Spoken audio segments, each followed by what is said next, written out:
Hello, flower friends. This is Jen, and you are listening to the Floral Hustle podcast. And I am so excited because this is actually my 100th episode. And that's full length episode. I guess I should preface that. I started doing mini episodes about half a year into it. So I've actually, I think, done 190, but this is my 100th regular length episode. So I'm just so excited because it coincides with the 100 as being a popular number, my new free challenge that I am hosting and we've been talking about for the month of October, which is our 5-day to 100K challenge that is coming up October 21st through the 25th. But if you are listening after this, it is going to be available for you to take the challenge at any time afterwards because I want as many people as possible to have a business that is making that type of money, because I know at that point, that type of money can be impactful.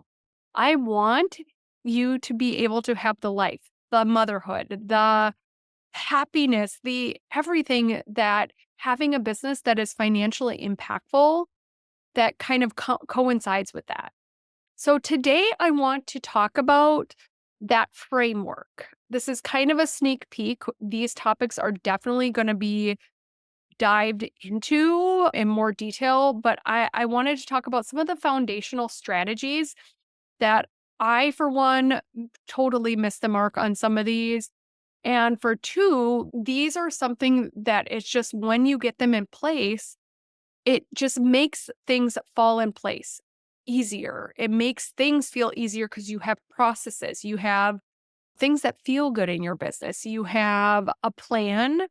An action plan is something so many business owners are just winging it, I often see. And, having like this foundational plan is what's going to make this easier. It's what's going to really set you up for that growth that you've been craving. So the first thing, and this is something that I did wrong myself for quite some time, and that is actually pricing for profit. So strategy number one is really making sure that you're pricing things for profitability, not pricing things as a hobby. And this is a simple pricing formula. You, of course, need to know what products cost. There are ways to figure that out. Contacting your local wholesaler, trying to understand pricing, creating your own price list based off of when you've purchased things. You can use things like Mayash or some of those programs that have online pricing, but pricing also can change a little bit. And so we need to make sure that we're quoting something that we feel at that time of that wedding is attainable. I've had florists that I've been coaching that are like, I quoted this a year and a half ago and I did not quote enough. And so, like, I am doing this wedding and making no money, which doesn't feel good. You are hopefully doing this as a avenue to make money and you should be compensated for your time because your time is valuable. Time is a currency and you deserve to make money. And so if you're not charging accordingly, that can definitely put a wrinkle in not only, your value you feel when you're executing that, but it can cause resentment in your household. If you are working really hard and not making any money and you have a partner in life, like I've seen it. I've had several relationships that this has happened before I really change things around from a profitability standpoint. There is resentment. It can build, it can brew, it can get crazy. And I want, you to be able to contribute in an impactful way into your household. And I want you to really feel your worth. Because when you're working too cheap, your worth feels less. You feel like your value is less. And that is not the place that I want you to be running your business from. Simple pricing formulas: cost of goods times your markup plus your labor. And of course, you're going to have your hard goods in that as well and your markup on your hard goods. let's just say a lot of florists, and if you're looking and you want just to dive into this topic, my pricing guide is a great resource. So it's thefloralhustle.com/pricing, and I'll take that in the show notes. Like that foundational formula will help you get to profitability. As long as your overhead and all of those things are not completely out of whack, if you are doing 3 to 4 times markup and you are charging anywhere between 25 to 40% labor, and then you are at least 2xing your hard goods, you should be set up in a way that you have money in the bank when you're done executing this wedding, and you're able to pay yourself, and you're able to do all these other things. So that is definitely a great starting point. Every market is different, and this is just what I have done. I know some florists that charge 50%. I know some florists that do 3.5 markup. I know some florists that do 4 times markup and then just don't charge labor because essentially that's 3 times plus 25% markup on their labor. But everybody is doing something different. But you also need to make sure you're charging for all your labor and setup costs. I have it seems like this labor charge is just sometimes a little confusing, and you're thinking like, well, I charge labor in my item, so I don't need to charge for delivering it. And delivering it, I sometimes will spend $500-600 just on labor to help set up a wedding on a weekend. That's one weekend. And so those costs can add up fast. So making sure that you are understanding your markup, understanding your profit margins, and really understanding why this is essential. Because I think often when we're looking at something so beautiful and we want to create something so beautiful, it's like our creative brain kicks in and our business brain kicks out. I don't know if that's ever happened to you, but you're just looking at it and you're just like, oh, I want to do this so bad. And like you drop your drawers when it comes to pricing because you want to win this wedding. You want to get this wedding. And really, you could view this as a portfolio building opportunity and position it as such, as a portfolio building opportunity. But like you deserve to make money, and also you deserve to price things in your realm of pricing basics in your market. Because I also know, because this was me, and we have one in my market now that drives everybody crazy from a pricing standpoint because they are whoring their prices out. And I used to do the same thing. I used to think volume was the key and that I needed to build this business off of doing tons of weddings. And then my worth was validated by everybody wants to work with me. And it was just crap because everybody was working with me because I was the cheapest, not because I was the most awesome or I creatively was really in their realm. It was for the wrong reasons. And that also, when you need freelancer friends to help you and you're looking for something in your market and like you're that person that they've lost so many weddings to, people want to help you less. I got several crappy emails from people yelling at me for being too cheap years and years ago. And I look back at that now and go, that wasn't a bad thing.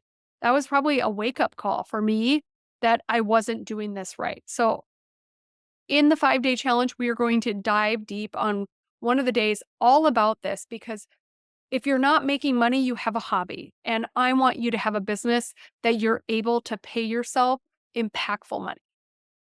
All right, strategy number 2 is attracting your ideal clients.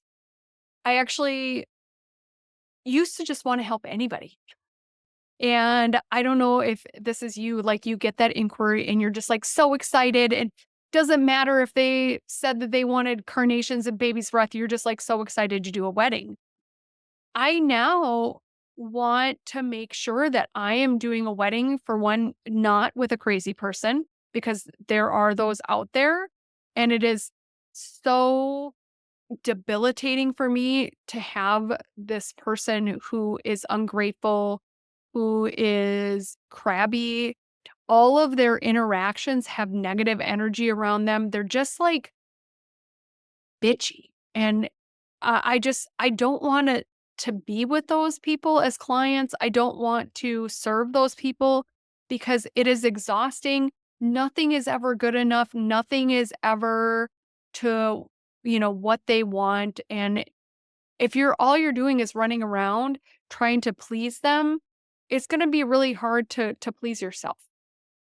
And I think that is so important that they're not the only ones happy on wedding week. We can be happy too. So, how can you attract that higher end client, that person who trusts you creatively? Because normally budgets come with trust. And how are you marketing yourself to really this subset of people who are your people? Even in my brochure, I have a page all about my ideal client and who I want to work with, what their adjectives are, what they are looking for, because I want that person to be so excited to work with me that they're telling people, and those people are hopefully my ideal client too. So, are you speaking to your ideal client? I think the biggest, most infamous things that I see people doing is posting work that isn't representative of the client that they want to be attracting. If you do not want to be doing floating candles with, let's just say, greenery and roses popped into it, do not post that on Instagram. Do not post it on your website. Just because you had a nice photo of it doesn't mean that you need to put it out there in the world. All right. Strategy number 2 is streamlining your services. You need to have a process that is so simple for you to execute that doesn't feel hard, not only from a client interaction standpoint. You need to make social feel easy. You need to make ordering feel easy. Proposal should feel easy.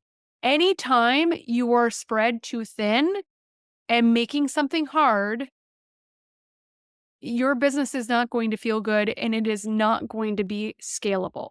So, how can you make this so scalable that you free your time up, you free your mental energy up, and your services are just easy to understand? I have 2 service offerings. Well, I actually technically have 3 because I have rentals now. My service offerings are having my new rental luxury silk flowers, a la carte flowers, full service flowers. Those are my 3 services. Within those services, like, they're very clearly laid out. A la carte flowers person isn't sending me all of this custom stuff, doing a consult and taking a bunch of time because it is streamlined to make it easy, to make it fast, to make it a low time investment for me. And when you get customization, you decrease your efficiency in doing that. How can you streamline? Okay, and that could be getting Honeybook. That could be, I use a project management software called Trello, and I use that to organize bigger projects that I'm doing. Like, how can you make things so streamlined and easy, not only for you, but for your clients? All right, strategy number 4, consistently showing up in your marketing. Having a schedule of what you're going to do, having content pillars. You cannot not market yourself and expect exponential growth in your business. Like, those 2 things are just hard to come together. So, how can you make this easy that I know that 5 times a week I am going to market myself, and my content pillars are this. So I have to post one thing in a content pillar, which a content pillar is a foundation of your brand, something that speaks to driving revenue or driving connection or driving somebody to take, like, oh, and want to consider you. That could be personal. That could be, for me, cultural weddings are definitely one of the content pillars in my business because I do a ton of cultural weddings. I would also say, like, about me. Like, I want people to know who I am and really build connection with me, not only as a business, but as a human. Because I have had people reach out to me. Obviously, I coach a lot of moms, even in this. People identify with me as being a mom. Like, moms are in a club who want to support other moms and be understood by other moms because unless you're a mom, it's really hard to understand needing to get a wedding done and your kid's sick on your hip wanting you and you need to get things done. And like, how is that actually going to happen? Like, unless you've been there, it's really hard to have some snot-nosed kid that you absolutely love wanting you, but you really I mean, I've worn babies. I have literally made bouquets and worn babies so many times because it's just tricky. You also my main purpose is being a mom, not just being a business owner and melding those things together. So, how can you build that consistency in your marketing? And then building relationships with wedding planners. This is if you want to be a wedding florist. If you want to be a hotel florist, you would be building relationships with hotels. If you want to be a corporate event, you probably want to build relationship with people who specialize in corporate events. If you want to be doing, whatever specialty that you want to niche down into, you want to be building relationships with people who are exposed to those people often and can help facilitate that push along in your direction. Wedding planners, specifically, if you want to be a wedding and event florist, like they're in front of or have booked 25 to 30 clients each, or maybe even 15 clients each. So you are getting exposure potential if you've built a relationship with that wedding planner to their 15 clients, not to that one random small percentage of somebody that you could be throwing out on Instagram that you're wanting to attract. Hey, everybody, I'm looking for random couples on Instagram that are in getting married and are at the exact planning point that they're looking for a florist. Like, those stars aligning are not going to be as easy as getting in front of a wedding planner who is in front of not only their clients this year, but next year. And they just know people who are going to need wedding flowers. And they know and trust you so that they're easier to recommend you because they know your work. And that makes everybody feel better. So, building relationships with planners of whatever capacity, if you're looking for event planners, wedding planners, if you want to be in hotels, building relationships with those key people are what is going to drive your business forward. And you could market yourself, of course, on Instagram by going and just following 10 people a day that are in a wedding related industry. That could be a planner, that could be a photographer, that could be a DJ. Make wedding friends. I always say make flower friends, but make wedding friends because you never know when they might know somebody that their florist canceled on them or something happened and they're looking and they want to connect you because they saw something cool that you did at the venue this person's getting married at. You never know.